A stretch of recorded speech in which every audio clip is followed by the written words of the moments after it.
Welcome back to the Roger Beecroft channel. So what are we doing now?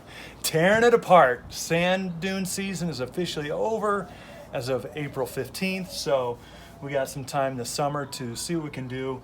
What we're gonna do is we're gonna upgrade this,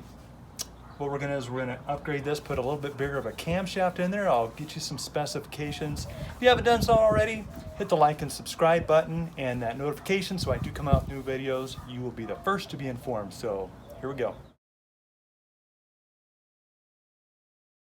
So this is just a basic LS1 setup. It's a 5.3 liter out of like a 2005 Chevy Corvette. And it's basically like the same build as a Corvette. It has the coils that sit on top of the valve covers. And I have already installed from when I rebuilt this once before. Oh, I already took them off all out of here. Anyways, so what we got here are, these are some titanium retainers right there. And it's the beehive style valve springs. Are just a single valve spring. A lot of people do the dual valve spring. Kind of wish I would have, but oh well. But they're a beehive shape. That way they're kind of tapered at the top, as you can tell. So what that does is that gives you a smaller piece at the top with less inertia. So those titanium retainers don't have a lot of inertia, which allows the valves to go up and down faster, which allows it to rev higher and not float the valves. Is that too crowded for you? No. So the first step, what we do, get these off.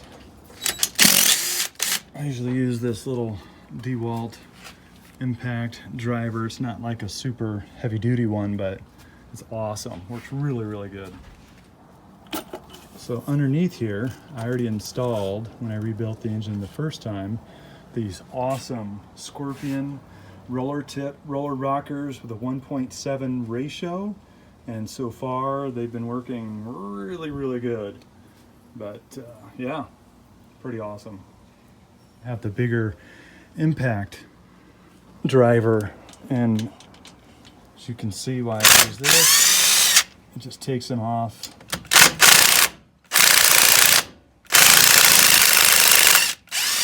Real easily. So that's why I like to use that. Now I got them all off, just put them in this here bin with all the push rods. And the reason why we're doing this is we got to get the roller lifters out of the way. So when we put the camshaft in, it just slides in. As I take stuff apart, I like to clean it as I go. So I'll put the valve cover back on, but I had to remove all the lifters and the push rods, because when we turn the engine, what it's going to do is it's going to push the lifters up into there's these little plastic sleeves that it holds up in there. So hopefully they'll all stay up in there and none of them will slip down into the engine, because if they do, then now we've got to take apart the bottom skid plate, which shouldn't be too hard, drop the oil pan and get the lifter. So hopefully that doesn't happen. But as you can see, what I'm doing now is I like to clean out any oil, fluid, or any material out of here, and get the threads all nice and clean, so that when I do go put it back together, it's all ready to go. I don't have to like clean anything, get anything ready. Of course, I'll do a little bit of a wipe down, but as you can see, there's quite a bit of oil and dirt inside these. We got the harmonic balancer bolt out. This is a spare I use because I need to go rent at O'Reilly's a polar harmonic balancer puller to put in here, get this out. So how did I get it out? Well, I used a DeWalt drill. I used a DeWalt impact driver, which just does not have enough juice, as it seems. So unfortunately, that's the way it is. So what I had to use is I had to use this extended 1/2-inch bar, and I had to use here's an old, old belt. And what I do is I just was wrapping this belt. I love to hold up a video of this, but it's kind of embarrassing because it's such a pain and so difficult to get off of there. But I wrapped this around a couple times, and then I yank on this down here, as you can see, like I pull it around and then I use like a hammer or something to wedge this around to keep this from spinning, the harmonic balancer from spinning, and then I just keep tugging on it and tugging on it. But yeah, it's pretty embarrassing because what I should just do is just go down and buy me an impact air wrench that does like 300 foot-pounds of torque, because this thing just does not have enough juice to get off a harmonic balancer bolt. So if you're wondering how to do it, just go rent one, find a buddy who has an impact driver that's a air type that does, like I said, a lot of torque, because otherwise you're going to drive yourself crazy.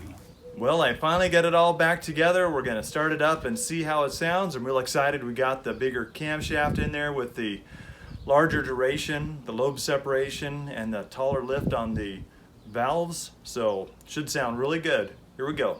So it's going to need a tune-up here at some point with that bigger cam. I don't like how the guy tuned it before, but the initial sound you hear is the fuel pump.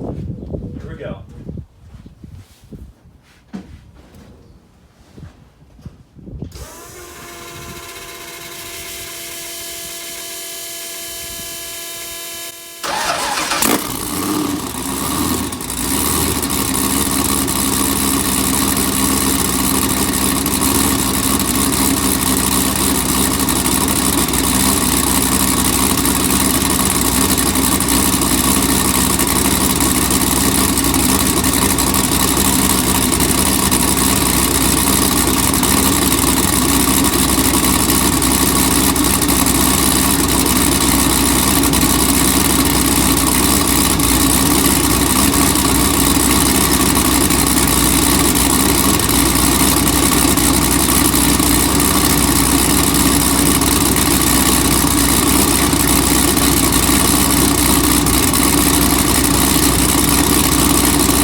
Sounds pretty good. We're ready to go to the dunes. Yeah.